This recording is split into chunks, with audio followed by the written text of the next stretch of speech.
হুগলি জেলায় গোষ্ঠী কন্দল আবারও প্রকাশ্যে দেখা গেল। গত 16 তারিখ হুগলি লোকসভা নির্বাচনে তৃণমূল কংগ্রেসের প্রার্থী রচনা ব্যানার্জিকে নিয়ে একটি রোড শো করা হলো শাহগঞ্জ থেকে চুঁচুড়া পেয়ারা বাগান পর্যন্ত। হুটখোলা গাড়িতে রচনা ব্যানার্জির সঙ্গে নিয়ে চুঁচুড়ার বিধায়ক অসিত মজুমদার এবং তার সঙ্গী সাথীরা থাকলেন, কিন্তু জায়গা হলো না চুঁচুড়ার পৌর প্রধান অমিত রায়ের। তিনি গোটা র্যালিতে থাকলে কখনো পায়ে হেঁটে বা কখনো বাইকে চড়ে। সাধারণ মানুষ কিন্তু একটু অবাকই হয়েছে তাদের প্রিয় পৌর প্রধানকে মতো অবস্থায় দেখে। কেন পৌর প্রধানকে রাখা হলো না হুটখোলা গাড়িতে? হুগলির চুঁচুড়া জেলার ভোটাররা প্রশ্ন তুলছে। হুগলি লোকসভা কেন্দ্রে তৃণমূল কংগ্রেস প্রার্থী রচনা ব্যানার্জি আপনার এলাকায় এসে উপস্থিত হয়েছে। রচনা ব্যানার্জিকে আপনারা হাতের ওপর জোড়া ফুল প্রতীক চিহ্নে ভোট দিয়ে আশীর্বাদ করবেন, আশীর্বাদের হাতটা মাথার উপরে রাখবেন।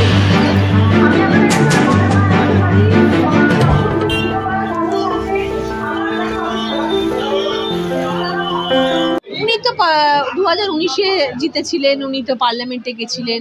উনি কি চাইলে একটু পারতেন না যে গঙ্গার ভাঙন নিয়ে একটু বলাগড়ের কথা গিয়ে বলতে? উনি কি 5 বছরে পারতেন না কেন্দ্রীয় সরকারের সহায়তা নিয়ে গঙ্গার ভাঙনটাকে বন্ধ করতে, কাজ শুরু করতে? 5 বছরে তো কত কাজ এগিয়ে যেত যদি উনি চাইতেন।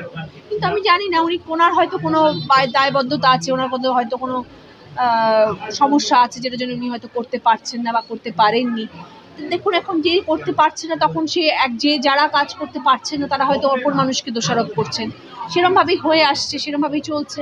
দেখা যাক। আমি চেষ্টা তো করবো, আমি সেটাই তো বলছি বারবার করে, যেটা চেষ্টা করা সেটা তো আমি চেষ্টা করবো দিদির সাথে বসে।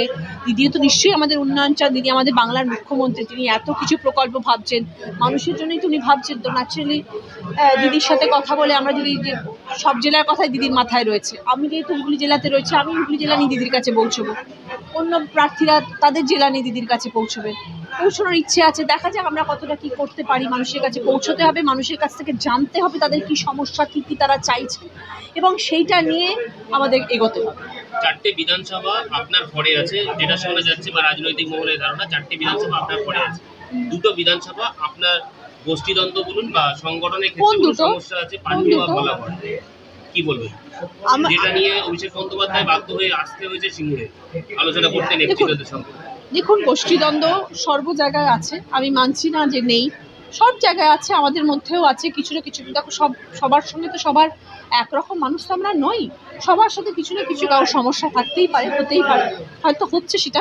কিন্তু আমার মনে হয়, যেহেতু আমরা বারবার বলেছি যে আপনাদের মধ্যে যা দলীয় সমস্যা থাকতেই পারে, চিন্তাভাবনার অমিল থাকতেই পারে, কিন্তু আমরা একসাথে, যেহেতু এটা লোকসভার ভোট এবং যেহেতু আমাদের দিদি আমাদের অভিষেক চান আমরা একসাথে কাজ করি, তাদেরকে আমাদের বোঝানো হয়েছে এবং আমরা জানি, আমাদের বিশ্বাস যে তারা তাদের যাই দলীয় তাদের মধ্যে মতবিরোধ থাক না কেন, তারা সবাই এই লোকসভা ভোট হোক কিংবা এর পরে তারা একত্রিত হয়ে একজোট হয়ে কাজ করবেন। এবং আপনারা যেটা বলছেন যে আমার মনে হয় পাণ্ডুয়া এবং বলাগড় সব থেকে বেশি লিড দেবে, দেখে নিন। আমরা কথা বললাম চুঁচুড়ার পৌরসভার পৌর প্রধান অমিত রায়ের সাথে। কি বলছেন অমিত রায়, আসুন শুনে নি। ওখানে বিধায়ক মিটিং যখন মিছিল শুরু হয়েছে আমরা সবাই ছিলাম ওখানে। উনি ঘোষণা করলেন উনি এবং রচনা ব্যানার্জি ছাড়া ওখানে কেউ থাকবেন না, এবং আমি দেখলাম তারপরে অনেক সাধারণ পর্যায়ের লোকেরাও সেখানে ছিল, এবং অন্যান্য পৌরসভায় যেখানেই প্রার্থী ঘুরছেন, যেমন মাসবেড়েতে ওখানে চেয়ারম্যান ঘুরতে ঘুরতে অসুস্থ হলেন, চন্দননগর, শ্রীরামপুর, সব জায়গাতেই চেয়ারম্যান থাকছেন।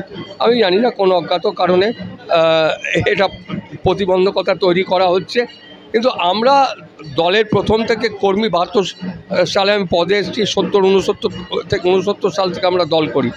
অতএব যারা এখানে ছিলেন না, বাইরে থেকে এসে এখানে হচ্ছেন, মমতা ব্যানার্জি তাকে নির্বাচিত করেছে, আমাকেও মমতা বন্দ্যোপাধ্যায় নির্বাচিত করেছেন। আমি আমার অপরাধ বুঝতে পারি না আমার ক্ষেত্রে কেন প্রতিবন্ধকতা তৈরি করা, এতে আমার কিছু যায় আসে না। তার কারণ মানুষ আমায় ভালোবাসেন, মানুষের সাথে আমরা আছি, এবং আমরা জানপান দিয়ে যাতে রচনা বন্দ্যোপাধ্যায়কে নির্বাচিত করা যায় তার জন্য যা যা করার আমরা করছি।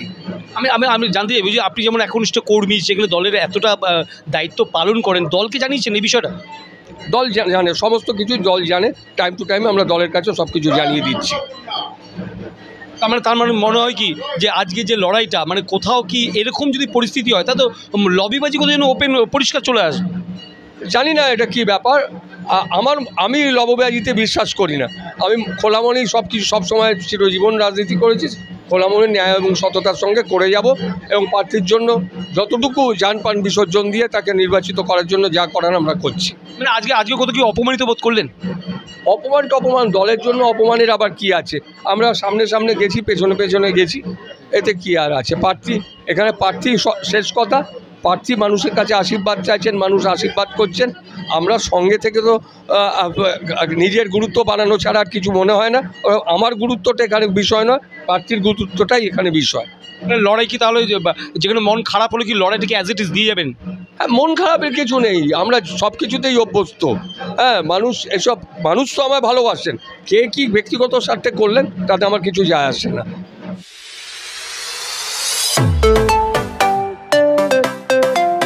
PM Cuisine, a family restaurant cum bar.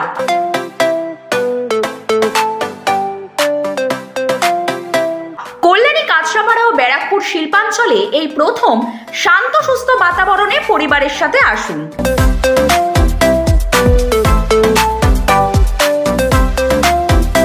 সুস্বাদু ডিশের টেস্ট এবং PM Cuisine best, Bagmor, Kanchrapara.